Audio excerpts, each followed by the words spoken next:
¿Qué tal? ¿Cómo están? De nuevo aquí para hacer el repaso del mercado de esta semana. Una semana muy lenta al inicio, pero que hoy miércoles estuvo bastante interesante por nada más y nada menos que la reunión de la FOMC, el Federal Open Market Committee y la tasa de interés. Entonces, vamos a hablar de varias cosas.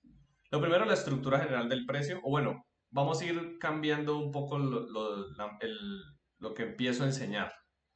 Lo primero es la estructura general del precio. Cuando estemos en el día martes voy a explicar cómo se opera un mercado lateral cerrado y cuando lleguemos a la noticia de la Reserva Federal de la tasa de interés que se mantuvo en 5,50, no cambió en lo más mínimo, cómo se puede analizar eso desde una perspectiva fundamental, no técnica.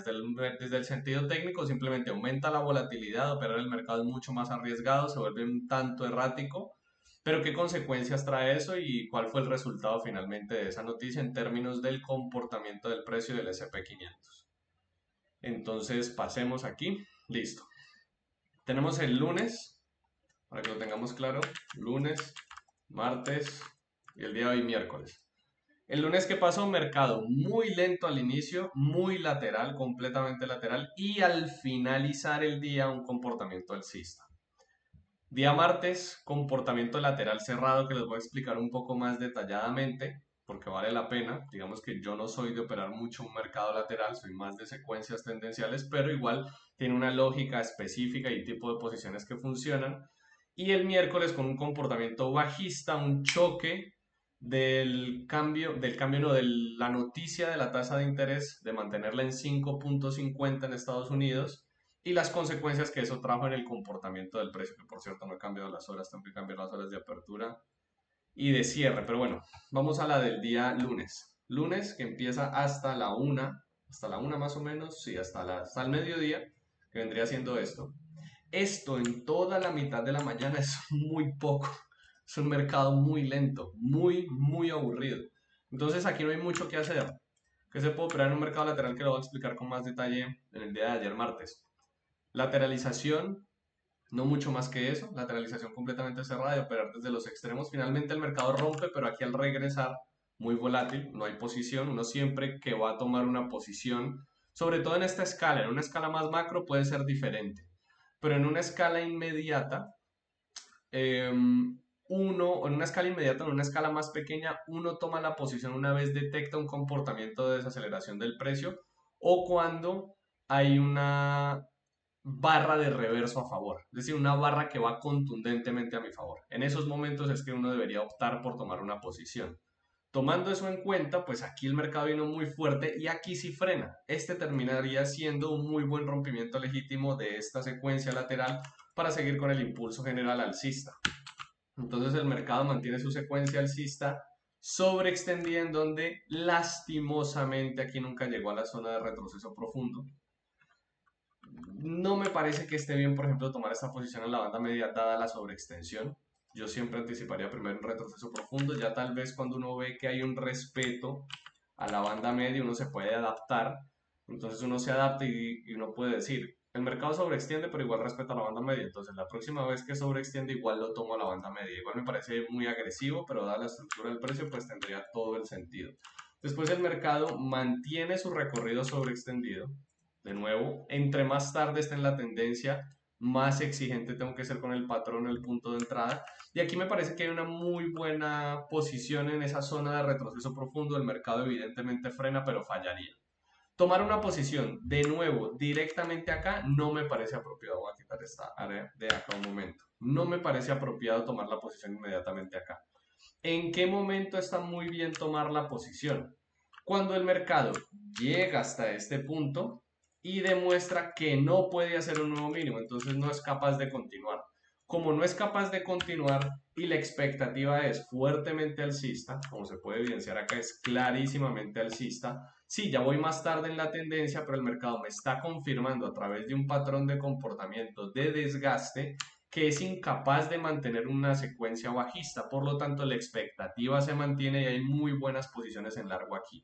Incluso esta sería como el punto de entrada ideal, pero tomarlo desde acá no estaría mal tampoco, tiene todo el sentido técnico.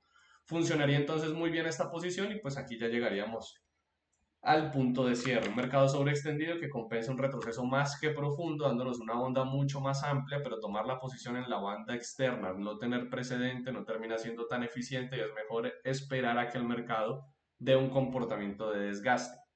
Después, ¿qué ocurre? Llega el día martes y aquí se forma un comportamiento lateral cerrado clásico, en donde acá tenemos evidentemente también otra área. Pero creo que después no la vuelve a tocar, ¿no? Ya viene ya para el día en el postmercado. Pero bueno, pongámosla allí. ¿Qué teníamos? Un mercado completamente lateral. Entonces nos vamos a detener aquí a explicar de manera obviamente muy resumida cuál sería una secuencia lógica y cómo se operan este tipo de comportamientos laterales. Un mercado lateral se compone de su área de soporte y de resistencia. Esa área de soporte y resistencia son aquellos puntos en los que el mercado, los que el mercado, no, en que los agentes del mercado toman sus posiciones. En el soporte, que vendría siendo esta parte inferior, en el soporte, ahí toman posiciones los compradores y en la resistencia toman posiciones los vendedores. Teniendo en cuenta esa lógica en el comportamiento, mientras la secuencia se mantenga, el mercado siempre debería responder desde esos dos niveles. Teniendo eso en cuenta, entonces yo tomo mis posiciones en el soporte y la resistencia. Esas posiciones son más agresivas porque no estoy tomando en consideración ningún patrón alrededor de ese extremo, que vendrían siendo estos dos extremos, este y este de acá.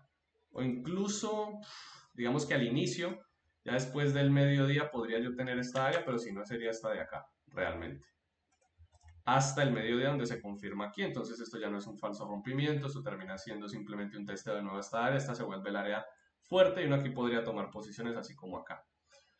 Porque es un comportamiento lateral más clásico, no es tan cerrado, pero es más lateral cerrado que lateral abierto, por supuesto. Entonces, tengo esos extremos y puedo operar desde los extremos. Esas son las posiciones más agresivas. ¿Cuáles son las posiciones más confirmadas en una secuencia lateral cerrada o clásica como esta? Son las reacciones alrededor de las áreas. ¿Qué tipo de reacciones tiende a haber alrededor de las áreas? Si yo lo tomo en cuenta desde el inicio, teniendo como referencia que este es el área antes del mediodía, tengo falsos rompimientos. Un falso rompimiento es una reacción al área. ¿Qué es un falso rompimiento? El mercado rompe el extremo desde el cual se estaban sosteniendo o compradores o vendedores, porque por supuesto acá también se puede dar un falso rompimiento. Y una vez se da ese falso rompimiento, yo anticipo que como fue falso ese rompimiento, porque el mercado reingresó a la secuencia lateral, pues la dirección probable va a ser la opuesta.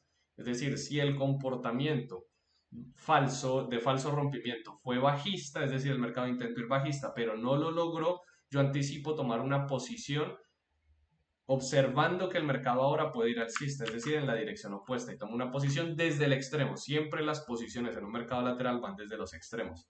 Entonces tomo la posición desde el soporte y puedo llevarlo hasta el punto medio o hasta el otro extremo, por supuesto, pero claro, como el recorrido es más amplio, va a tener que tener más paciencia. ¿Cuál es otro tipo ya tomando en cuenta que después del mediodía el mercado se mantuvo ya entre estas dos áreas, cuál es otro tipo de comportamiento reacción al área? Los desgastes. Por supuesto, en un mercado lateral en los extremos se forman comportamientos de desgaste. Es decir, el mercado llega hasta el área, no es capaz de continuar, pero no se va inmediatamente arriba, sino que vuelve hasta este punto, frena y como no es capaz de continuar, aquí hay una muy buena posición. Es más confirmado que simplemente tomar la posición en el extremo.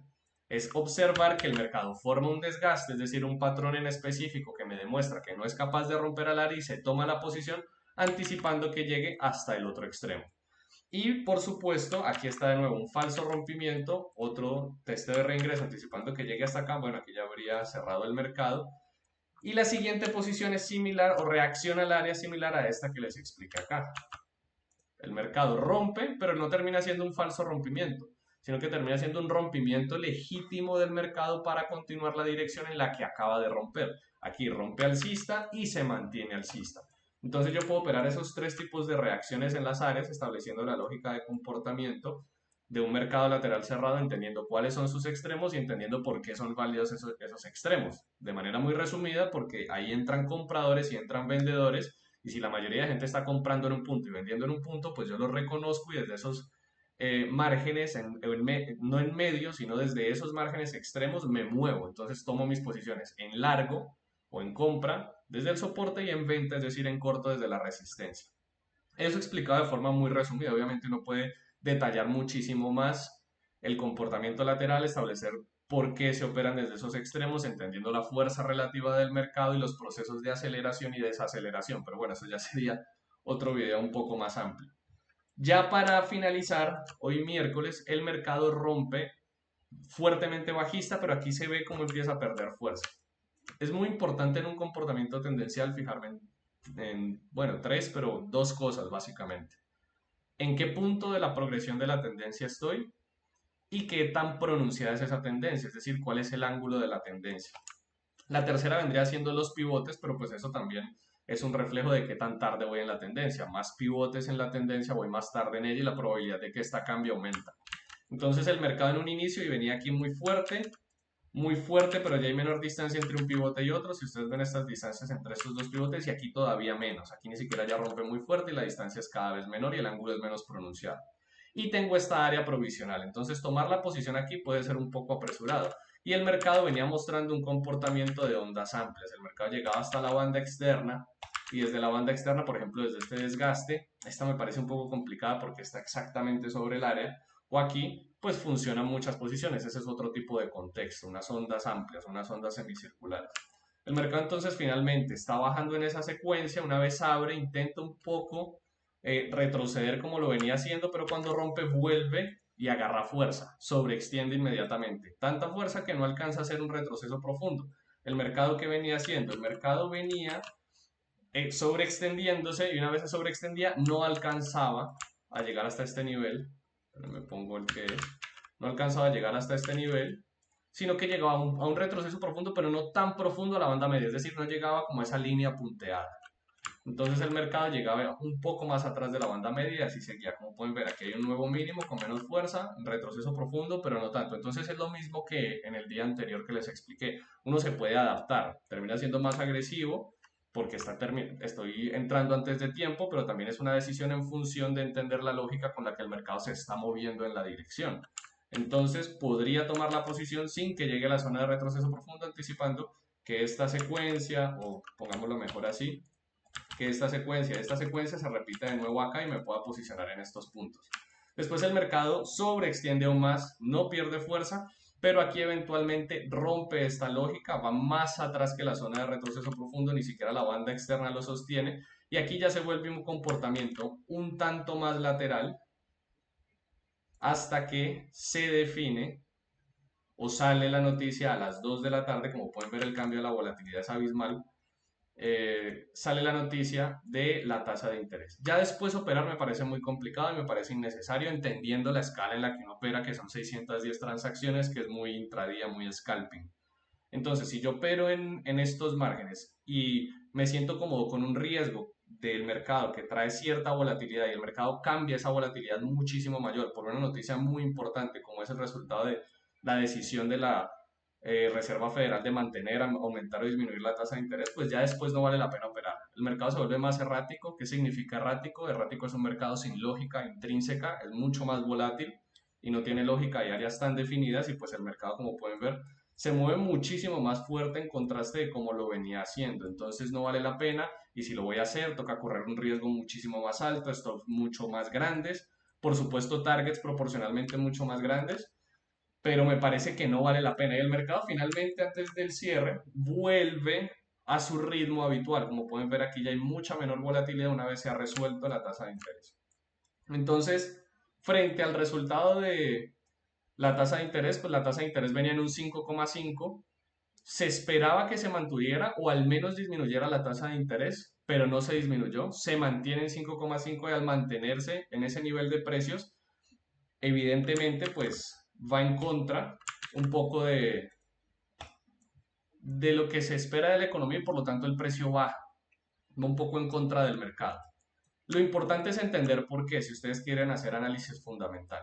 La tasa de interés juega un poco con la aceleración o desaceleración, como incentivar o no la economía. Entonces, la tasa de interés afecta la demanda agregada y también afecta el incentivo por parte de empresas para pedir créditos. ¿Por qué? Porque sale mucho más costoso pedir un crédito por parte de las empresas y sale mucho más costoso pedir, por ejemplo, un crédito por consumo o el consumo con tarjeta de créditos en Estados Unidos. Entonces, como cuesta más, las personas se la piensan dos veces o los dueños de las empresas o los empresarios se la piensan dos veces antes de pedir esos créditos y eso genera a veces una desaceleración económica. Muchas veces genera una desaceleración económica.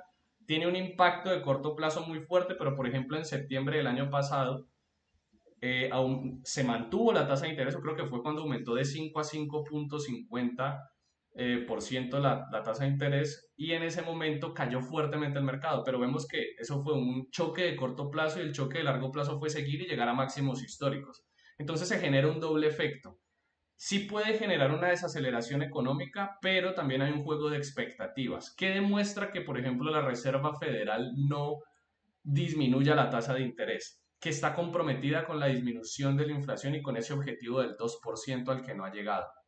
Y eso también es una buena decisión en términos de largo plazo. Entonces puede que genere un choque en el precio y se vea afectado negativamente, pero también hay un juego de expectativas principalmente con los hacedores de precios, es decir, los dueños de las empresas, al entender que toca hacer ese ajuste y toca esperar a que se mantenga la tasa de interés porque hay un compromiso con disminuir la inflación a los puntos objetivos. Entonces se puede dar ese doble efecto que puede explicar que en este momento esté bajando y que pueda bajar por un tiempo, pero que finalmente pueda escalar alcista o podría explicar de alguna manera lo que ocurrió en septiembre del año pasado.